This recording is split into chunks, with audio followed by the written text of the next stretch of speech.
Hello and welcome to Anatomy of Us. I'm your host, Melanie Studley. What's up, guys? My name is Seth Studley. I'm a licensed marriage and family therapist. Welcome to the show. Oh, yeah. We're rocking out. We are rocking out. We do that every day. Thank you for joining us to rock out with us and improve your marriage, guys. Today's show topic is My Husband Doesn't Know How to Be a Husband, and I got some thoughts on that. But first, we wanted to do something a little new. 5 stars iTunes rating.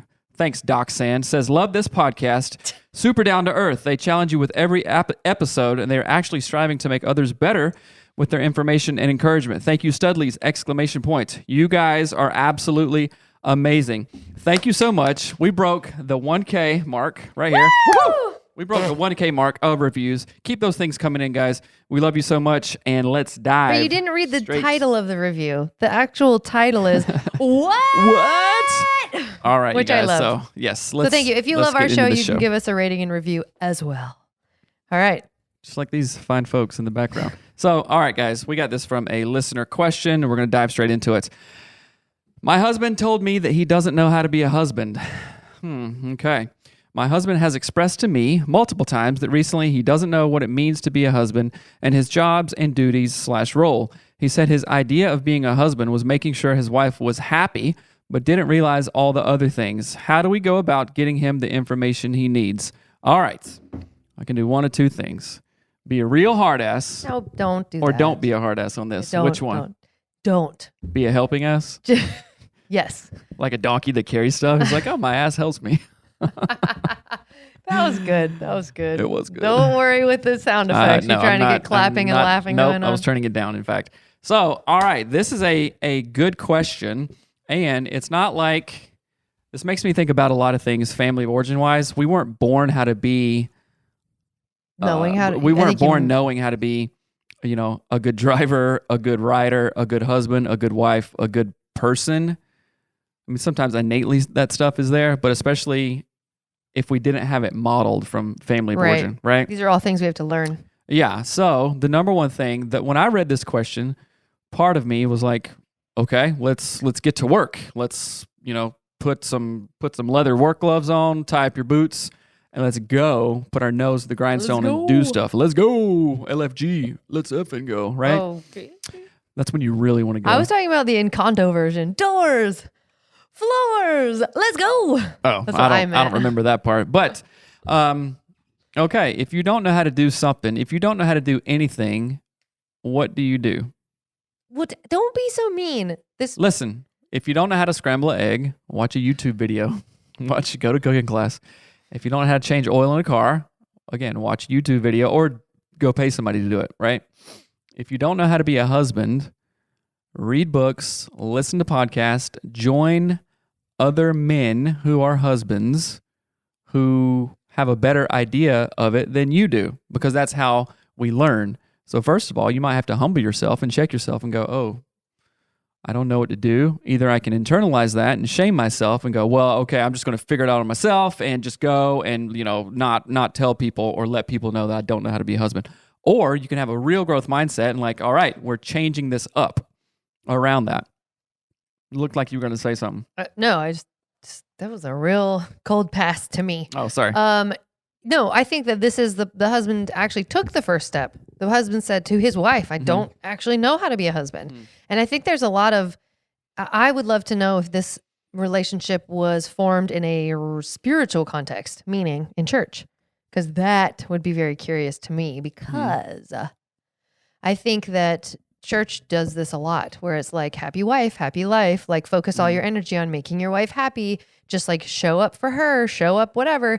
But then what they don't say is like, take out the trash, change the baby's diapers, go to the grocery store at 10:30 when there's no eggs in the fridge for the next day at school. Like there's a lot of things that aren't explained.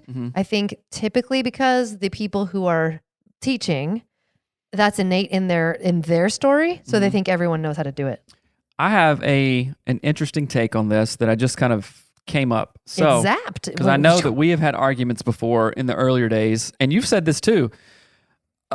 Maybe this guy doesn't know how to be a husband to his wife. Right. Yeah. Right. We can dive and that can be that can go on like, okay, maybe the wife is causing a lot of trouble because I didn't know how to love you because you were just all over the place and not happy with anything. Well, You know what I'm saying? It wasn't just me for sure, but It wasn't for you, but part of your own self-discovery in your journey didn't know what was going on, and that made my job 1,000 times more difficult. I want You to hear what I'm take it saying? a step. Yeah, I want to take it a step deeper though, because I was looking for you to be the kind of husband that my dad is to my mom. So right out of the gate, I like your idea of saying like, this guy doesn't know how to be a husband to you, which is great because this is all figure outable. That means that there's a solution we can all come to, right? Which is exciting. But I think in our relationship, especially in the first few years, what I didn't understand was that I was wanting a husband that did the things that I saw as husbandly growing up, right? Which was, oh, your car is like the oil light is on, fix it now. I don't care if it's midnight, fix it now so that when mom gets in the car in the morning, her oil light is off. But you are like, oh, your oil light is on? That probably means you got another 3,000 in there. Like you don't work the same way that my dad does. Right. And so for a long time, that dissonance of not knowing what it meant not having the insight to know that I actually want a husband very much like my dad was causing a ton of conflict because you were showing up sort of like in your authentic self, the way you are, how you were raised with your family of origin background. Right. And you're like, I'm doing way better than what my family would do. Like you're showing up at the top end of what like the Studleys would do, which is not, I'm not trying to pass any judgment, but from what a Reichert would do, that's way at the bottom. Right. Yeah. Right. And it's, again, no judgment. It's just differences. And so that I think created a huge amount of tension. No, I know it created a massive amount of tension in our marriage, which created confusion and then hurt feelings, like all down the line. So I think that's a great place to start was like, what do you as a wife want from your husband? Because being a husband is not a thing. Like it's dependent upon the relationship. Even the word, and I know you don't have your computer, like husbandry. I'll Google that. Kind of thing. It's like you cultivate, you provide a space for things to grow, kind of thing. Like you husband a thing. It's like what? Guide, lead, direct, Let's look up this encourage kind of thing. I think I'm pretty close. What is the definition of a husband? Husbando. If you're talking about it in the verb, so the noun is a married man consider a relation to his spouse. A verb is use resources economically, conserve, the need to husband his remaining strength. Right. So husband, that means steward, be smart about, be wise. A frugal manager. The manager of another person's property or steward. That's cool. Yeah, your wife isn't your property. I'm not saying that. But creating the sense of, okay, I have our best interest in mind. I don't know how to do that. Let me go out and get resources. So part of this, I really want to encourage you. Like, I literally have a group called badasshusband.com. That's not the name of your group. That's the website. That is the. You have a badass husband. That is the badass husband mastermind, right? Go to badasshusband.com and learn these things. We focus on 5 areas, of which how to be a badass husband. If you don't know, come there, join us. We will help you. We will walk right side by side with you. So read books, listen to podcasts. There are 1,000 guy-oriented podcasts out there, not just about cars and motorcycles or something like that, or hunting or whatever typical guy stuff there is. It's like, hey, how do I first know myself, mind, body, spirit, soul, all that stuff, and then how do I apply that to other areas of my life? How do I be a husband? How do I be a dad? Because if you don't know how to be a husband, chances are maybe you don't exactly know how to be a father either, right? And again, going back to family of origin, we go to what we know. We go to what we know, the path of least resistance. If I saw it growing up, if it was more is caught than taught. More is caught than taught. When you're a kid, when we're all kids, if we see that, we are going to perpetuate that into our marriage unless we put a block in there somewhere and stop that cycle of, nope, my dad didn't know how to be a husband. His dad didn't know. Okay, so am I just going to continue that? Or am I identifying it and going out and getting the resources every single day to change these habits? Maybe it's just a habit. I don't know how to be a husband. I just do this and do this. Okay, change that habit. Right. I think there's a lot of like weird word stuff here. And I don't know how to even put in what words. I was saying or the question? No, like adding on to what you were saying. Because again, I would be curious to know if this comes from like any religious context at all, because we're often told and this is something so odd, and you have stories of this too from when we were first married, but like couples who are first married are like told what to do. They're told what to do. And they think, oh, I'm supposed to, have sex this many times a day, make food like this, do work at like this. This guy said, he thought being a husband was just making his wife happy. Right. So and they're that's like, all. and they almost like don't look around at what actually is going on. Does that make sense? Like, elaborate more. So think of our, I'm thinking of a very particular, well, even like our friends, I don't want to say any names, but people that we sort of take in this journey with, they're maybe a little bit younger than us. And they are like, I don't know, a good wife should read the Bible every day, or a good wife should stay at home while her husband goes to work. And it's like they don't actually assess if it's working for them. Oh, they just I see. do the thing that they're told to do, and they don't think about it. They don't actually go, is this what I wanted to do? Right. Or is this what I thought I would be doing when I was 27 or whatever age it is? And so I would really encourage anyone listening who feels like that's what they're doing, like they're just following some list in the sky or list of you shoulds from people that they know and not actually plotting their own journey. Start doing that instead. Start plotting your own path as a husband. And if you are, you're admittedly saying, I don't know how to be a husband, which is great. So it's awesome that you're saying that. So now it is incumbent upon you, because now you know that you don't know how to be a husband, to go find men who are husbands like you want to be. And it also... I wasn't done. I know, but I have to say this. No, but you have to find the husbands who are like a husband you want to be, and then you got to learn from them. So, and it also is what? Yes. And it is also not your version, you're not your wife's exact version of a husband, right? Because you may want me to be the husband that just goes into debt and buying crap that we don't need to just make you happy and do all this. Oh, you're a good husband if this and if this. I'm like, this is not good for us. Like when we were going through the times, you wanted me to do things. The times? When we were going through the times. I was like, hell no, this is not healthy for the long term of our relationship. Like the times when you wanted to have girlfriends and stuff. I'm just kidding.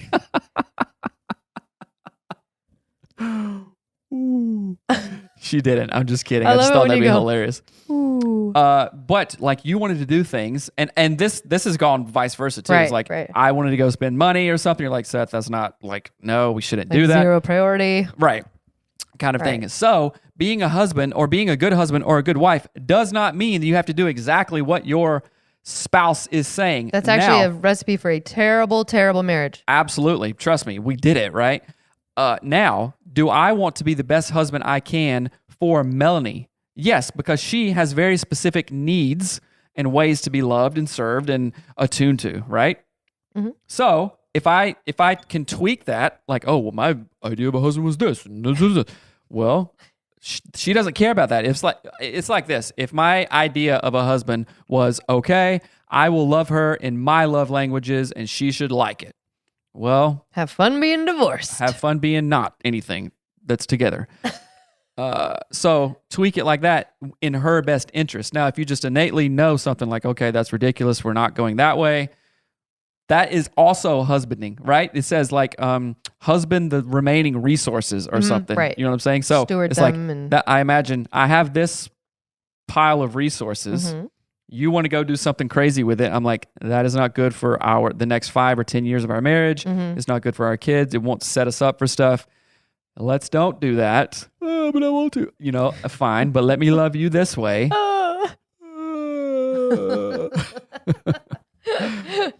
So that's part of it too. But one thing if you don't know how to do something, like you said, go seek out, pay for even, give your time to other men, other husbands who are doing what you want to do. Right. If I want to get fit, if I want to get lean and strong, I go hang out where other people are fit and lean and strong. And if I have to pay a trainer or a coach, then I will do that. Why? Because the attainment of having this thing that I want is worth more than money. Oh, yeah. You understand what I'm saying? Yeah. I mean, that's the same with coaching, with financial planning, with anything that we do. I would rather have this thing be a good husband, be a great kick-ass husband, than have $100? Are you kidding? Right. Which one gives more dividends Right. way long term? Right. That does. So get yourself around the right people. Get yourself around people who are doing the thing that you want. Mm-hmm. Oh, Right. this comes easy to me. I've been doing it for 17 years. Come hang out. Right. Yeah. I think what it's I'm saying? interesting. That analogy, people often think of that. Like you would never be like, oh, I need to get from point A to point B. I think I'll invent a car. You go buy one. And you know that the cost of having a car. Well, Henry Ford did. Listen, you know that the cost of buying that car buys you so much freedom that it's worth the thousands of dollars that you pay, right? Mhm. And so I think what's so annoying to me or frustrating or like sad is when people don't understand that that is a direct payoff. Like, I don't care if you're talking about being a good husband, being a good parent, being a good friend, being a good wife, being a good mom. I don't care what the trying to be good at is. Go freaking pay to learn from someone who is a master at that, and you'll save yourself basically a lifetime of suffering, and you'll have that skill immediately. And the payoff will be worth whatever dollar you invested Right. into that. But I do think that this is really awesome. Like this person is saying, my husband admitted he doesn't know how to be a good husband, or doesn't even know how to be a husband in the first place. Mm-hmm. So you talked about that definition of husbanding something, like the verb version of it Right. is like you're stewarding, you're conserving, you're like sort of you're protecting kind of the nest, as it were. So let's talk about if this was us 17 years ago and you said, I just don't know how to be a husband. What does that mean? What does it look like? What advice would you want to have heard when we were very first married?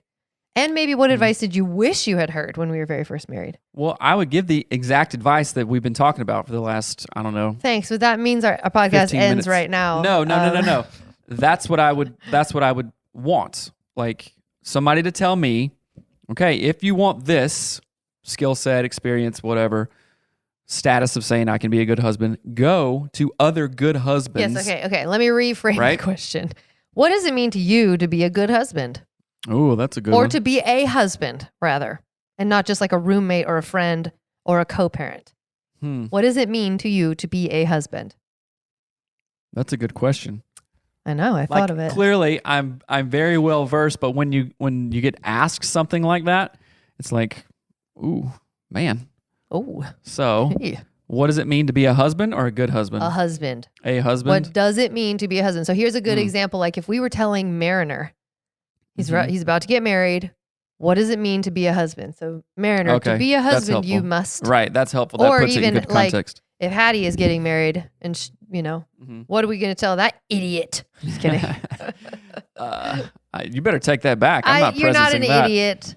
Future Future husband. spouse of Hattie. You're not an idiot. We love you. Hey, Mariner, a good husband knows himself, is humble enough to go and get the resources that he needs when he needs them. He makes that investment because he knows that that's an investment in him, in his wife, and his eventual family, right? A good husband pays attention to their wife. He listens to her.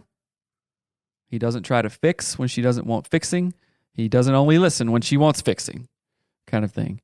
He is attuned to her physically, spiritually, mentally, emotionally. He encourages her. He makes her feel stronger and better and more beautiful and loved and empowered every time they hang out. A good husband has a wife that trusts in him to do what he says and to say what he's going to do, to be consistent, right?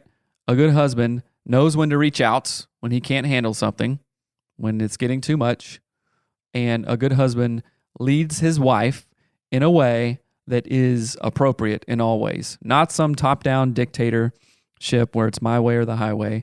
A good husband listens to his wife and takes care of the resources that they both bring in, money or not money, right? Financially or not financially, because a lot of guys often think, oh, I'll go make the money. The lady takes care of the house or something. I'm sure that's going away to some degree. But if that's how they're growing up, make damn sure that you just don't put all the value on money. Well, you didn't bring any money in, so your worth is less. No, you're taking care of 8 million things in the house. And that's what I would say. I thought you were going to say more. Was that good advice or what? Yeah, I think that's great. I mean, I think too, if I were to say the same thing to Mariner, if he was asking, what does it even mean to be a husband? It's sort of like this. You bring out the best. You show up as your best self for your wife, and you bring out the best in your wife. You become co-creators of the life that you want to have. Mm-hmm. And I think too, if I'm answering this also for this guy who isn't my son and wants to know what a husband even does, it's that idea of really, it's like the analogy we used before is like protecting the nest. Mm-hmm. As cliched as that sounds, but I want to take a line from Ryan Mickler in Order of Man. Provide, reside. No, protect, provide, and preside. So protect. I am stronger than you physically, right? I'll show you. So, okay, it's my obligation, it's my duty to protect you in certain situations. Not that you need protecting in every single thing, right? I want you to protect me. Good. And this guy who wrote in, your wife probably wants that too. Most women do, right? Living out your masculinity, right? Not like healthy masculinity, right? So I'm not even going to put a caveat to that because masculinity in its pure form is healthy. Right. Well, so depends on what. You know what I'm saying? If you're like the elk that's getting his butt kicked by the other elk, is that healthy? I'm just joking. Yeah. Like the two bull elks. They're playing it out. So protecting in that way, protecting resources, protecting her heart, your own heart, your kids' hearts, right? Providing, right? A man is a provider. Women are providers too, right? But a man that don't work, don't eat. Oh, I've not heard that one. I think it's literally in the Bible. It just says like a man that don't work, don't eat. It's the Southern Bible. It's the book of y'all. A man that doesn't work is a man that doesn't eat, right? So there is definitely a providing factor in that, right? Provide. Mentally, spiritually, physically, financially, obviously. And then preside. Like, it's not in, you're sitting in your lazy boy recliner saying, give me this, presiding over your, wife as a minion and your kids and stuff like that. But presiding means. Preside over the resources that both of you have brought in, right? Just like the definition says, like, steward the resources well, be smart, investments, talking to friends, networking, all that stuff, which is part of the 5 tenets in the Badass Husband Mastermind group. Body, bank, beliefs, board, and brain. I can go into those farther, but go to badasshusband.com to get more info. We really want you guys in there. So preside, the definition of preside is be in the position of authority in a meeting or other gathering, or play a musical instrument at a public gathering. I like that one. Is that what Mickler meant? Protect, provide, play a trumpet. I like that, using it in those definitions, sort of like the Mickler vibe. I think it's really clarifying. Mm-hmm. And you were saying something. Oh, I think, what were you saying just a second ago? Presiding. It was right before that one. Provide. Protect, provide, preside. I don't, there. He protect, he attack. That's Brooke. That's me and Brooke. Yeah. But I think that this, I hope, will bring clarity around what a husband is, what it means to be a husband. Oh, this is what I was thinking. And if you are listening and you realize that maybe you've been married for 20 years and you haven't done these things, go apologize to your wife. Because not doing these things literally is like showing up not like a husband. Mm-hmm. I know that sounds silly, but there are boundaries on that's why you can't say, oh yeah, I'm a husband, but I'm actually not married. Mm-hmm. Like, no, you're not. There's a thing you have to do to be a husband. Yeah. And there are boundaries around that. And so maybe you're technically married. Committing to one woman, you mean? Yes, but if you're cheating, if you're being a total douchoisie all the time, then no, my dear, you have not been a husband. Mm-hmm. You've been a douchoisie. And this could be a moment of great insight for you. This could be a moment where you can repair any damage you may have caused in your marriage by not being a husband at all, like in certain areas, and take it. If this resonates with you and you're like, oh my gosh, never thought of it that way. Now I realize I haven't been this way. take the opportunity to apologize to your spouse, to share your thoughts and feelings, anything you learned about it, and then grow from there. But I think that what you were saying was really spot on for... Take it from a husband, right? Who has had a little success in there. But I can't tell you enough the importance, again, of getting into proximity with other dudes, other people who are doing what you want to do. Right. That is priceless. And there are 8 million groups. You could even read Proximity Principle by Ken Coleman. You can go to Dad Edge podcast with Larry Hagner. You can do the Mikla group. Hagnerino, yep, good old Larry. You can do our group, again, badasshusband.com, are full of dudes who are like, hey, there's things missing here. It's not the worst area ever, but there's something missing. Let me go get with other dudes who are either doing it, striving to do it, or have done it, kind of thing. And that is when you grow. Right. If I want to run a half marathon, it may take me way longer if I could just go, okay, I got some running shoes and I'll start running. Right. No, I can join running groups that are going to show me how to stretch. Like our producer Riva is going to do a half marathon soon, and she's doing like 2 miles and then a day of 3 miles. She has this whole regimen, right? And she can't do that alone. She just didn't create that curriculum. No, she's like, oh, other people have done this. Let me get some wisdom. Let me get some knowledge. Let me get some camaraderie around that. So go align yourself with other dudes who are doing that. And I would say that this guy, you're in a good position, brother, because you're realizing this. The first step to changing something is knowing it's there or not there. You understand what I'm saying? So you've been humble enough to talk to your wife about it. Thumbs up to that. And now you're like, okay, what can I do? A lot of guys are like, oh, you're crazy. I don't know how to be a husband. What's wrong with you? You're just like high maintenance, all this stuff. And they're just going to get more of the same, right? But I don't see you doing this. So I really encourage you, keep this journey on. And is it like, okay, I'm here? No, just like anything. It's not there.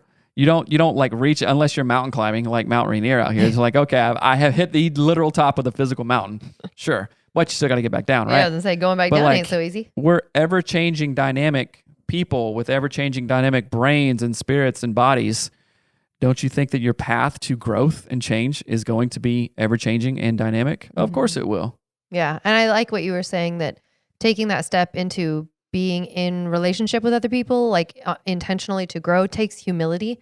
It takes almost like this self-acceptance of, I actually don't have all the answers right now. Yeah. So I'm going to go join a group. And we have an episode coming out, or it's been released already, with John Deloney. And he is Dr. John Deloney he's a Ramsey personality, and he talks about all sorts of amazing things. But one of the things that he says is, he was like, coaching is basically kicking ass right now because therapists won't tell you, like, go out and join a group, go do a thing. Like, no one else is really going to push you, but a coach will push you. But one of the most powerful quotes that he said was like, there is no growth, there is no personal transformation in isolation. I might be butchering it slightly, but basically he's like, you can't grow as a human because humans are wired to be social animals. You can't grow on these skills alone. And so I guess, I mean, I know we're kicking a dead horse here, but the best way, the fastest way, the most effective way, the most long-term way to become, number one, to know what it means to be a husband, and then number two, to become a great husband, is to get in proximity with people who are already doing this or on the journey before you. They can share the reasons, the tips, the tools, the strategies, the tactics, all of those things. And then join a group if you need to, or read up or whatever. Like, not if you need to. You do need to. Yeah, you do need to. Like Which that, again, that's not a question. Like you Air do need 5 to. from Seattle, that this guy talked about it and that his wife wrote in. I mean, that's rad. You're on the path. You're already on the path. On our mastermind call this morning, we talked about isolation, and it makes me think this quote: if you want to go fast, go alone. But if you want to go far, go together. If you want to go far, go together. There's been 8 million times where I've like gone fast, gotten something done, but had I slowed down, I could have done it better. I could have done it more efficiently. I could have done it, 10x better. I always say you're like a bullet train without a track. You should go in every direction. Yeah. But if you want to go far, go together. You see what I'm saying? So I think there's tons of wisdom here, and just actually practical wisdom that you wouldn't get unless you identified this and unless you didn't choose to listen to a podcast. Not just ours. There's 8 million podcasts out there, right? But you and your wife took the time to write in, and that is the number one thing. So that's amazing, right? And if you don't need a mastermind, if you don't need coaching, which everybody and their mother does, trust me on that, I want you to go check out betterhelp.com/us. You can get therapy. If you need to heal wounds that are in your past, abuse, trauma, anxiety, depression, anything like that, and you need support with real psychological mental health interventions, go to betterhelp.com/us to get hooked up with a licensed counselor. I'm a licensed counselor. You will get hooked up. Most times, your insurance pays for it. There's a very small copay and a sliding scale too. BetterHelp.com/us to get hooked up with a therapist, your very own therapist. If it's scary, if you've never done therapy before, this is easy. You do a quick assessment. They pair you with a therapist who knows what you're going through, who specializes in what you're going through. So, BetterHelp.com/us right now. Do it, guys. Absolutely. Thank you again for sending in your question. Hopefully this has been helpful. If it has been helpful, send us a little rating and review on iTunes. Yes. And that would be helpful to us. And we love you guys. Send in your questions and we'll keep on rocking and rolling. That's right. You want to talk about the La Women's Group? La Women's Group? I didn't want to, but now I can. So you should. It's a rad group. Okay, so I love you, but I can't do it over music. So another thing that we offer is women's group coaching. And if you want to join women's group coaching, go to anatomyofus.com/women's group coaching. Or you can navigate it in the toolbar there. But women's group coaching is an awesome thing. It meets every single week. We go through a sort of like a curriculum guided thing that each week has a theme, and you meet with these women, and it is so killer. So sign up today. You're going to love it. You're going to wish that you had done it earlier. Who cares about all the stuff you offer? Tell me about the relationships that you guys are building. Oh my gosh. Basically everyone who is in women's group coaching are my best friends now, which is, I'm not even kidding. These women are so badass. They are from all over the different parts of the United States. And over time, we will get women from all over the world. But the relationships are killer. We talk about everything that women have on their mind. The age range is awesome. We have women that have kids that are my age, right? And then we have people who are 21 in our group. So it is so amazing. This dynamic group of women, huge age range, huge life experiences. And we're just dumping wisdom bombs all over the place. Surround yourself with people you want to be. All right? Absolutely. That's all the right. key. All right, guys. We love you. We love you. Take care. All right, bye.